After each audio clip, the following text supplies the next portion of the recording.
Halo, assalamualaikum warahmatullahi wabarakatuh.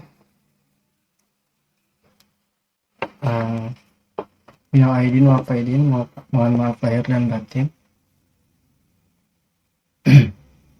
Eh, Selamat Hari Raya Idul Adha bagi yang merayakan.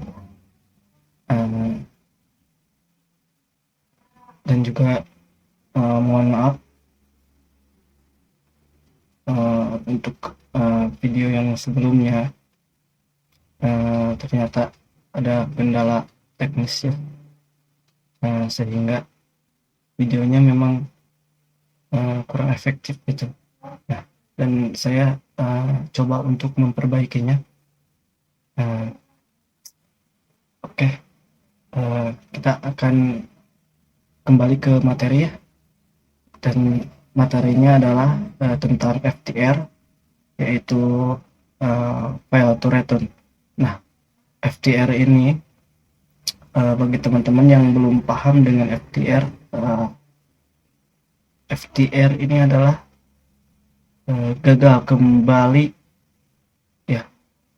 Kalau bahasa Indonesianya ini adalah gagal kembali, yaitu alias harga gagal kembali ke zona supply dan demand.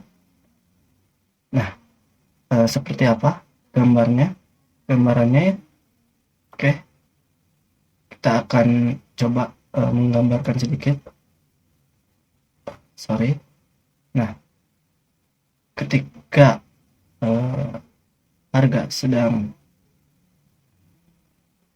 bergerak naik, ini untuk gambaran untuk downtrend. Nah, makanya saya akan menggambarkan harga naik dulu. Ini harga sedang up, kemudian dia membentuk base supply di atas.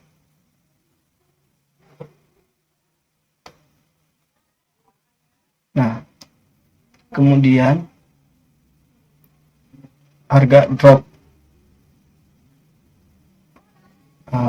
hingga zona demandnya. Ini kita umpamakan zona demand. Nah, FTR ini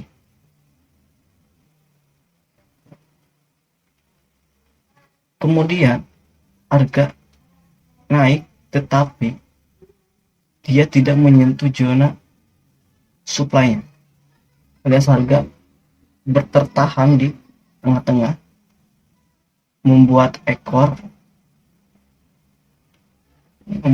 ya. Sini dia membuat ekor, kemudian harga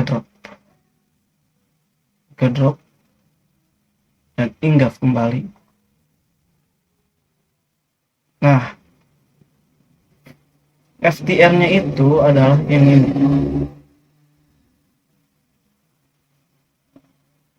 Ini kalau candlestick dia membuat ekor yang tidak menyentuh zona supply dan demand. Kalau diibaratkan dengan candlestick seperti ini, nah dia ini tidak menyentuh supply-nya. Ini kan supply-nya ya, supply barunya ini harga naik, kemudian membuat supply baru, dan dia drop hingga dengan harga naik, tetapi sebelum dia menyentuh ini harga kemudian drop. Nah, baik itu inggaf kembali zona ini maupun enggak, dia tetap menjadi FTR-nya.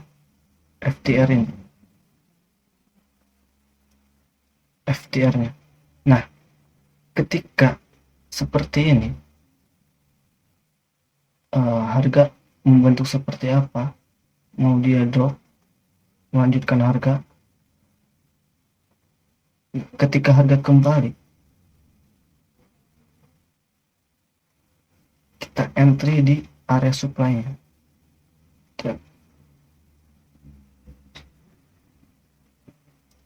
Kita entry di area supply-nya. Ini FTR-nya jika orang Malaysia bilang ini adalah lorong cahaya ya. Biasanya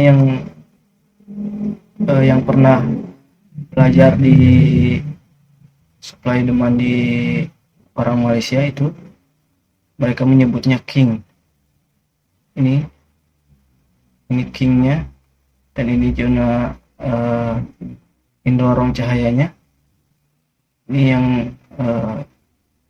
shadow yang enggak sampai ke zona supply-nya ini disebut dengan lorong cahaya. Ini adalah king. Kita menyebutnya sebagai FTR atau Failed Return karena harga gagal kembali ke zona supply dan demand. Maka di sini kita ketika harga kembali ke area ini menjadi area entry kita untuk sell. Dan untuk kembalikannya, untuk buy-nya juga sama. Kita tinggal balik aja harganya, balik aja gambarnya begitu, dari downtrend ke up ya. Nah ini FTR Failed Return itu seperti ini teman-teman. FTR itu sebetulnya areanya itu adalah supply, cuman ada yang membedakan dengan seperti flag limit dan lain-lain. Itu membedakannya seperti ini, ada shadow, dan ini adalah tanda dari big player menandai zona-zona harga itu. Nah kalau melihat seperti ini teman-teman di chart bisa tandai seperti ini. Kemudian ketika harga kembali ke zona supply-nya, kita enter di sini. Nah seperti itu, dan kita lihat ke chart ya. Kita punya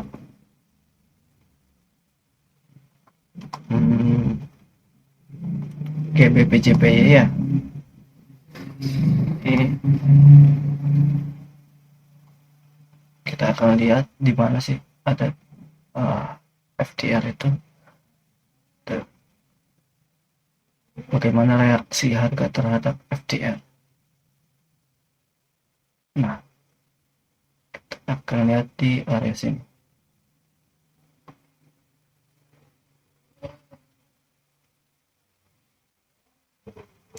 Ini kita akan anggap ini sebagai FTR. Ini harga naik ya, dari bawah ke atas harga naik, kemudian dia membuat supply di area sini, membuat supply atau membuat zona demand di area sini, dan terlihat ini adalah zona pertempuran harga dari up menuju drop. Di sini kita lihat ada zona demand yang dites beberapa kali, 1, 2, 3, 4, kemudian dia drop panjang sampai hingga area ini ya, supportnya hingga drop panjang. Nah di sini ada zona yang menurut saya ini dia enggak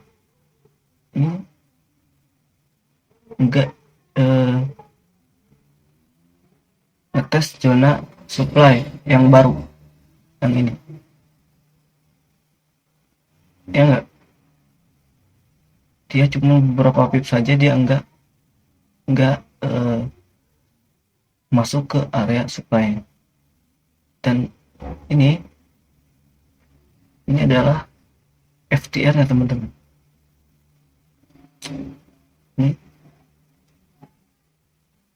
Nah ini menjadi FTR nya, ini cuma beberapa pip saja, enggak sampai ke supply nya. Nah dan terlihat sekali di sini harga beberapa kali dites menjadi zona kuat untuk ketika ditembus dia akan menjadi zona kuat yang seharusnya harga ketika kembali dia akan tertahan kemudian drop kembali. Ternyata karena FTR-nya ini yang menjadi acuan big player itu di sini sebetulnya, bukan di area ini.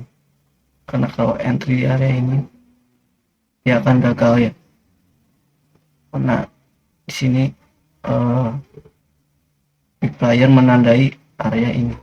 Ini FTR-nya terlihat setelah dia break FTR dan kemudian tersentuh di supply-nya, harga kemudian drop. Nih harga drop karena zona ini sudah di-engulf. Nih engulf-nya di sini, downtrend masih berlanjut. Harga cuman tetap di supply di atas FTR ini.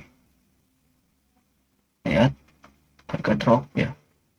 Padahal uptrend ini sedang kuat tuh. Kalau melihat dari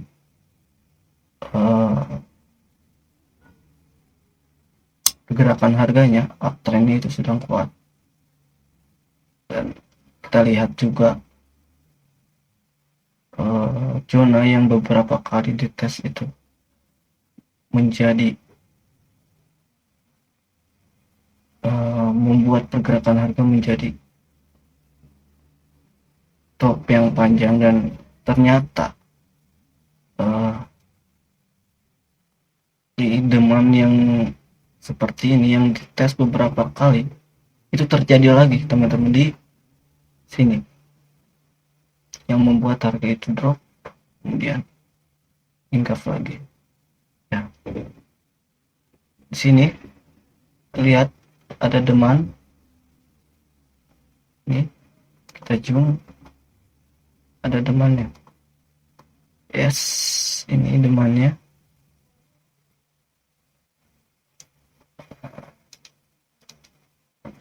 Demand ini beberapa kali dites, 1, 2, 3, 1, 2, 3, 4, 5, kemudian dia drop. Setelah dia drop berhasil lewat dari area teman ini, dia drop panjang sekali ya, dia drop panjang sekali dan kemudian melewati area ini. Ini terjadi terus teman-teman selama area ini, area akhir ini atau hignya ini nggak ditembus, dia akan terus drop. Kemungkinan dia akan terus drop.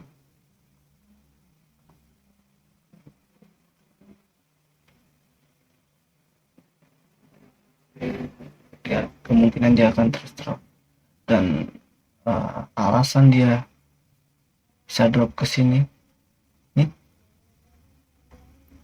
ada demand yang dites. Udah dites kemudian dia up, tetapi untuk yang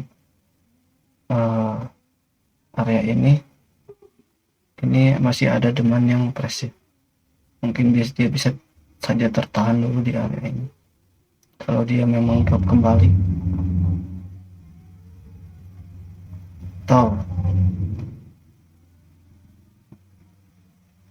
di sini ada ini juga bisa disebut dengan FTR ya, karena harga gagal kembali ke area sini.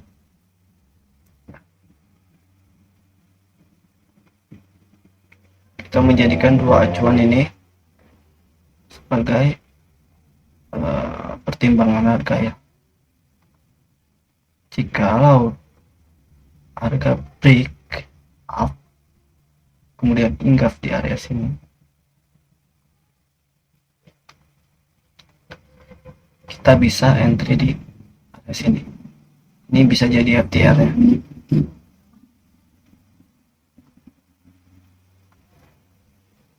Ini bisa jadi FTR ya teman-teman, untuk membalikan harga.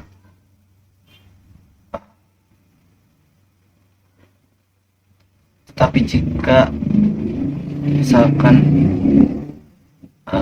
ternyata dia nggak ngebreak atas, tapi dia malah ngebreak di sini, malah tertahan di area sini atau yang bawahnya juga, harga akan drop lagi ke bawah, bisa jadi.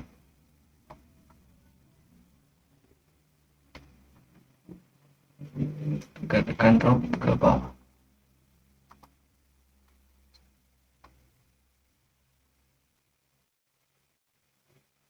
Nih untuk materi FTR dari saya. Semoga teman paham ya dengan area-area FTR dan juga zona yang dites, benteng yang terus-terusan dites.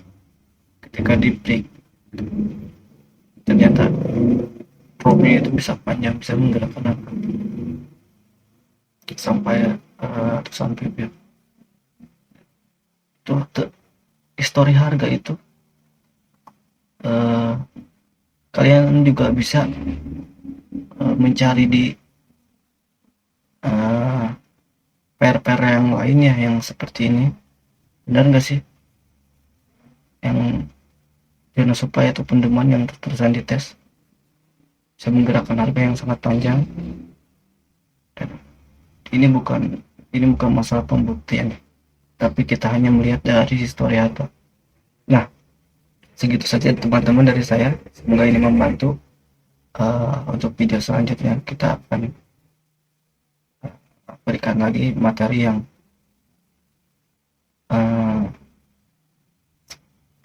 kita persiapkan nanti ya. Oke, terima kasih. Assalamualaikum warahmatullahi wabarakatuh.